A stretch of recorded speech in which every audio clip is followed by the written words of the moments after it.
Imagine this. You've given everything to your country, served in silence, and come home only to watch a handful of bullies in polo shirts and cheap badges try to control your life. That was me, a retired Navy SEAL who thought moving into a quiet neighborhood with my daughter Emily would finally bring peace. I couldn't have been more wrong. Before we dive in, comment which country you're watching from. Let's see how far this story travels. It started small. Letters stuffed into my mailbox from the HOA about Emily's flower trellis. They called it unauthorized construction, a trellis. Meanwhile, half the houses on the block had bigger structures in their yards. I ignored the warnings at first, didn't want to make waves, but then the fines came.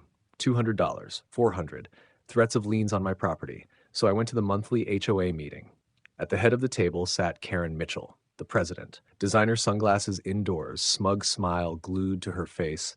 To her right was Mark Benson, their so-called security director. He was ex-mall cop at best, but he strutted like a sheriff. I laid out my case calmly, showed photos of identical trellises down the street. Karen didn't even look at them. She waved her hand and said, "Rules are rules, Mr. Hayes. If you can't comply, perhaps this isn't the right community for you." That's when Emily stood up for me. "My daughter's 20, fiery, and not one to back down. You're targeting my dad because you think you can push him around," she said. "He's done more for this country than you ever will." The room went dead silent. Karen's lips tightened into a thin smile. Benson leaned across the table and muttered, "Careful, little girl. You don't want to make enemies here." I thought that would be the end of it. I was wrong. 2 days later, Emily came home shaken. She'd been walking the dog when a black SUV rolled up. 4 men stepped out wearing tactical vests with HOA compliance patched across the chest. They weren't cops, but they wanted her to think they were. One shoved her shoulder. Another barked, "Tell your dad the trellis comes down, or next time it won't just be a warning." My blood ran cold. Assaulting my daughter on my property? That wasn't just HOA harassment, that was a crime. Under 18 U.S. Code 912, impersonating a federal officer is illegal. And under state law, what they did to Emily was battery, plain and simple. I tucked her behind me, stepped forward, and locked eyes with the one holding the SUV door.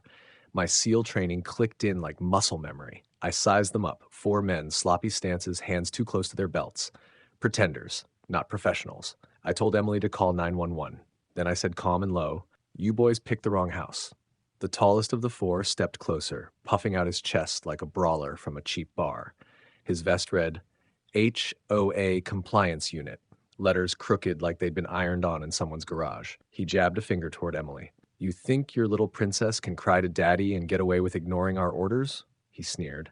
I could feel Emily's hand tighten on my arm, but I just looked him in the eyes and smiled.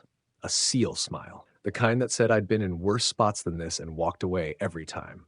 The first guy swung, a wild haymaker, telegraphed a mile out. I ducked under, hooked his arm, and dropped him with a shoulder throw that slammed him flat onto the gravel. He stayed down, groaning. Number 2 tried to rush me, arms out like a linebacker. Bad move. I pivoted sideways, planted my elbow in his ribs, then grabbed his vest strap and drove him face first into the SUV hood. He yelped, coughing, the fight knocked out of him. The third one pulled a baton. Cheap plastic, not police issue. He swung down, but I caught his wrist midair, twisted, and snapped his grip open. The baton clattered to the ground, and I answered with a straight palm strike to his chest. He staggered back and crumpled. That left the fourth. He hesitated, eyes flicking from his fallen buddies to Emily holding her phone up, recording every second. I stepped toward him slowly, controlled, and said, "You've got 2 choices. Drop the act and walk away, or keep pretending you're law enforcement and spend the night in a real jail." He froze, then bolted into the driver's seat of the SUV. Tires squealed as he sped off, leaving his buddies rolling on my driveway. Emily whispered, "Dad, you just took down 4 men like it was nothing." I put a hand on her shoulder. Because they weren't trained. They wanted to scare us, not fight us. But impersonating cops? That's a felony. And I was right. Under 18 U.S. Code 912, impersonating an officer can earn up to 3 years in prison. Add in simple battery charges for shoving Emily, plus trespassing on private property, and their little intimidation stunt just turned into a criminal record. By the time the real deputies rolled up, 2 of the imposters were still moaning on the ground. Emily handed over the video. I gave my statement, and I could already see Benson and Karen's fingerprints all over this scheme. If you're enjoying this HOA story so far, like and subscribe because the story is only going to get better. The deputies cuffed the 3 men who hadn't managed to crawl away, reading them their rights. One deputy turned to me and asked quietly, Sir, did you really do this alone? I just shrugged. Old habits die hard. But I wasn't finished. The fight on my driveway was just the beginning. Karen and her little army had declared war on my family, and I intended to finish it. The deputies didn't even have to press hard.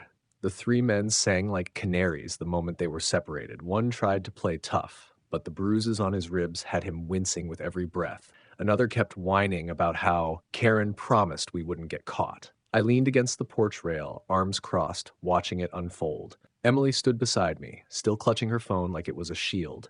She had the evidence that tied it all together. Deputy Morales came back over, notebook in hand. "Mr. Daniels," he said, "you were right. These guys aren't cops, not even close. They admitted HOA President Karen Benson hired them.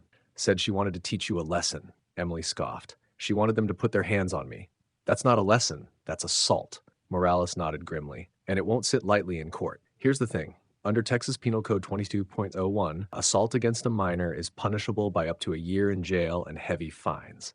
Combine that with 18 U.S. Code 912 for impersonating federal officers and Texas Penal Code 3005 for criminal trespass, and Karen's little intimidation squad was staring down decades of combined prison time. But the real shock came 30 minutes later when the deputies rolled up to Karen's pristine two-story house with lights flashing. Neighbors peeked from windows as the HOA president herself was led out in cuffs, still barking excuses.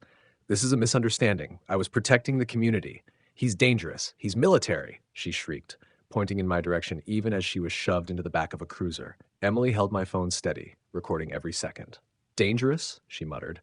"The only danger around here was her."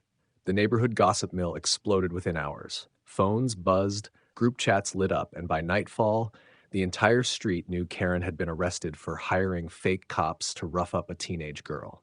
The HOA board convened an emergency vote the next day. Karen was removed as president unanimously. No speeches, no debate. Her empire of petty fines and threats crumbled in less than 5 minutes. As for the enforcers, the DA charged them with impersonating officers, trespassing, and assault. At their arraignment, they looked like scared schoolboys instead of the tough guys who swaggered onto my ranch the day before. Emily asked me later, "Dad, do you think Karen will really go to jail?" I looked her straight in the eye. "Actions have consequences. She wanted a war, and she forgot who she was up against. The law doesn't bend just because you're HOA president." Her charges were conspiracy to commit assault because she directed those men to attack Emily, Texas Penal Code 22.02. Solicitation of impersonation of a public servant, a felony under federal law, 18 U.S. Code 9112. Criminal trespass, sending them onto private land without consent, Texas Penal Code 30.05. Misuse of emergency services for her bogus 911 claims about dangerous activity, Texas Penal Code 42.061. I sat on the porch again, same chair, same view of the land I'd fought to protect. Emily sat beside me, safe. That was all that mattered. Karen had tried to break us. Instead, she broke herself.